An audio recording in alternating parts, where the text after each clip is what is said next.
السلام علیکم دوستو، میرا نام محمد کاشف ہے اور آپ سب کو مسٹر ورلڈ پر خوش آمدید۔ دوستو، آج ہم تاریخ کے ایسے حکمران کی بات کریں گے جس کی کوششوں کی بدولت برِ صغیر میں مسلمانوں کی حکمرانی آئی۔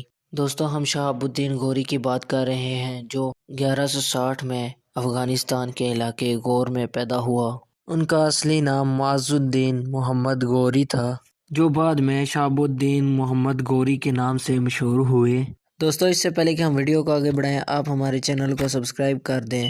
یہ سلطنت غوریہ کا دوسرا حکمران تھا۔ سیف الدین غوری کے انتقال کے بعد شہاب الدین غوری کے بھائی غیاث الدین غوری سلطنت غوریہ کا نیا حکمران بنا اور اس نے 1173 میں غزنی کو مکمل طور پر فتح کر لیا اور شہاب الدین محمد غوری کو غزنی کا حکمران بنا دیا۔ غیاث الدین نے ہرات اور بلخ کو بھی فتح کر لیا۔ ہرات کو اس نے اپنا دارالحکومت بنا لیا۔ شہاب الدین غوری نے غزنی میں ایک آزاد حکمران کی طرح حکومت کی، اگرچہ وہ اپنے بھائی کا نائب تھا۔ اس نے موجودہ پاکستان اور شمالی ہندوستان کے علاقوں کو فتح کیا اور غوری سلطنت کو وسعت دی۔ غیاث الدین کی وفات کے بعد شہاب الدین محمد غوری پوری غوری سلطنت کا حکمران بن گیا۔ شہاب الدین محمد غوری درہ گومل سے پاکستان کے علاقوں میں داخل ہوئے اور اپنی فتوحات کی شروعات کی۔ شہاب الدین محمد غوری نے ملتان اور اوچ پر حملہ کیا اور 1175 میں ملتان اور اوچ کو فتح کر لیا اور اس کے بعد پشاور پر حملہ کیا اور 1179 میں پشاور کو بھی فتح کر لیا اور 1182 میں دیبل پر حملہ کیا اور اسے بھی فتح کر لیا، اور اس طرح سلطان محمد غوری نے بحیرہ عرب تک اپنی سلطنت کی حدود بڑھا لی۔ لاہور اور اس کے آس پاس کے علاقے غزنی خاندان کے زیر سایہ تھے اور 1186 میں سلطان محمد غوری نے لاہور پر حملہ کیا اور اسے فتح کیا اور غزنوی خاندان کی حکومت کو ختم کر دیا۔ لاہور کو فتح کرنے کے بعد بٹھنڈا کی طرف بڑھا اور اسے بھی حاصل کر لیا۔ اس وقت دلی اور اجمیر راجہ پرتھوی راج چوہان کے قبضے میں تھے۔ جب راجہ پرتھوی نے سنا کہ شہاب الدین محمد غوری نے بٹھنڈا کو بھی فتح کر لیا ہے تو اس نے ایک بہت بڑا لشکر بنایا جس میں سپاہیوں کی تعداد تقریباً 2 لاکھ تھی۔ راجہ پرتھوی شہاب الدین کی فوج کے ساتھ جنگ کی نیت سے نکلا۔ ترائل یا تروڑی کے مقام پر ان دونوں کا آمنا سامنا ہوا اور ایک بہت بڑا مقابلہ ہوا۔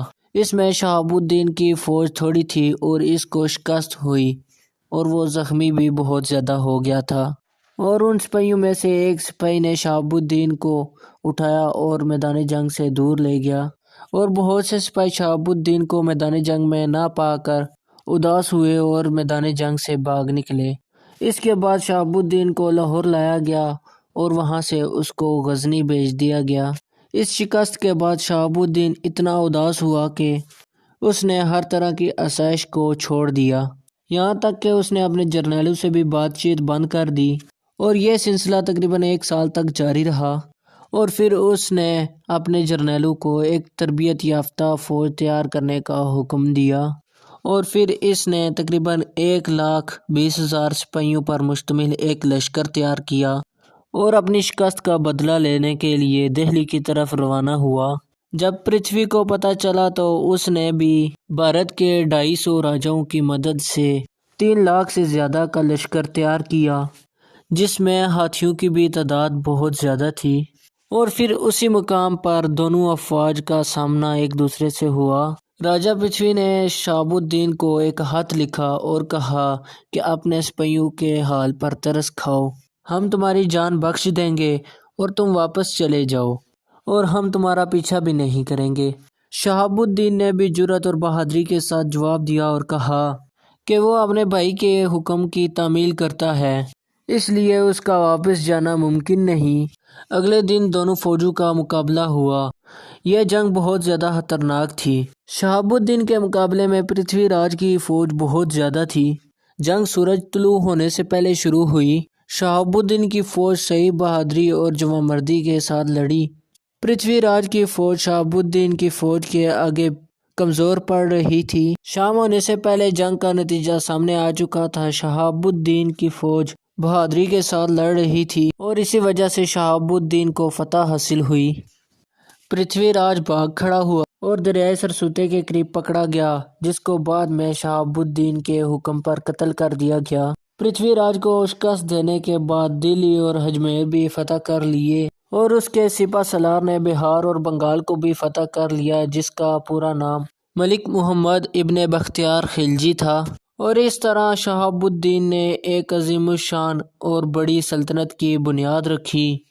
1206 میں پنجاب میں ایک بغاوت اٹھ رہی تھی۔ شہاب الدین نے خود اسے آ کر ختم کیا اور واپس جاتے وقت دریائے جہلم کے کنارے شہاب الدین پر حملہ ہوا۔ اس حملے میں شہاب الدین شہید ہو گئے اور اس طرح ایک بہادر اور عظیم حکمران اپنے خالق حقیقی سے جا ملا۔ وفات کے بعد قطب الدین ایبک نے، جو سلطان محمد غوری کا نائب تھا، اس نے ایک عظیم اسلامی سلطنت قائم کر لی۔ دوستو، امید ہے کہ آپ سب کو یہ ویڈیو پسند آئی ہوگی، اور ویڈیو دیکھنے کے لیے شکریہ۔ اللہ ہم سب کو ایمان پر قائم رکھے، آمین۔